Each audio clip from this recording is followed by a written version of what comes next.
Hey guys. So this is a new little series that I'm going to start called Elle's Extra Picks. So if you've been watching Betting Bananas, you know that every single week we give you our best bet, we give you an underdog play, and a 3-fight parlay. Well, there are definitely always some fights that we don't get to touch on, whether it's a lower level prelim fight or we just don't quite make it through the whole main card.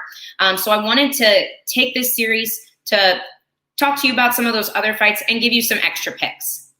So I'm going to go over 3 different picks today that I didn't mention on Betting Bananas. If you want my official picks, make sure you go and watch the podcast. The first pick that I want to give you guys today is Daniel Santos over Johnny Munoz. I think if we look back over at these guys' most recent fights, Johnny Munoz is a really talented striker. He has great range control and a really good jab, but he struggles with his gas tank.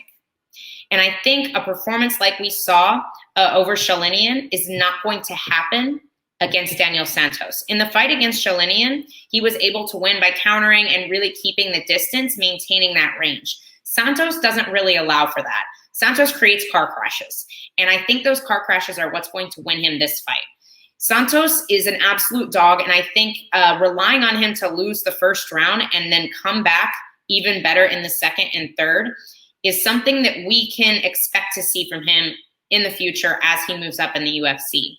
If we go back to the John Castaneda fight, Santos was dropped multiple times throughout the first round, but didn't even really seem too rocked. He definitely got dropped, but he was right back on his feet. And then in the second round, he came back, put the pressure on a very worn out Castaneda, and got the finish. I think we'll see a really similar fight in this fight against Johnny Munoz, especially considering Munoz's issues with cardio. I just think that Daniel Santos' style is a nightmare matchup for Johnny Munoz. Then for my second pick, I have Elise Reed winning by decision over Jinyu Fry. I think that Fry is going to struggle to get this fight to the mat, very similarly to how Corey McKenna was struggling with Elise Reed. Elise Reed has really good range control when she makes the right decisions, and I think she'll be a little bit more tentative, especially with her striking working against a fighter like Corey McKenna, knowing that Fry is probably going to want to take her down in this fight. I think that Fry coming off the big knockout loss is also going to play into her maybe being a little bit more tentative to engage in the pocket. And we've seen her have issues with that in the past. I don't think coming off that big loss with a dangerous knockout, I don't think that's going to help her any in that department. If Reed chooses to maintain the distance and fights really smart, I think we'll see her point her way to a decision.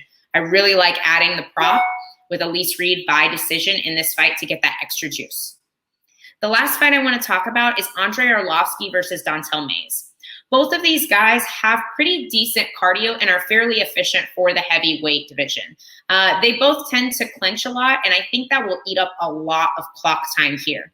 I think the best bet to play on this fight in particular is for it to go the distance. If you want a little bit of extra juice, I'm leaning Arlovski to take the fight, but I really, really think that this is going to go the distance. Both guys are going to spend some time in the clinch, adding those knees, and that gives them time to rest, which will help them be more efficient throughout rounds 2 and 3. I do think this is a fairly evenly matched fight, but Arlovski has beaten the better guys recently, and I think being in the clinch will help him out.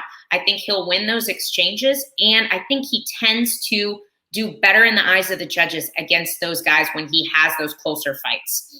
He does a really good job not taking a lot of damage, not appearing tired or worn out through those rounds, and I think he tends to do really, really well in the judges' eyes, especially in Vegas. Those are my 3 extra picks of the week, guys. If you want my official picks, make sure you head over to Facebook, every major podcast platform, or on YouTube. You can watch Betting Bananas on any of those platforms. Also, make sure you head over and look up the Betting Bananas channel. You can find lots of awesome content from Ryan the Cornerman Quinn. Make sure you go check out his breakdown of the Jamie Malarkey fight coming up this weekend. Thanks, guys.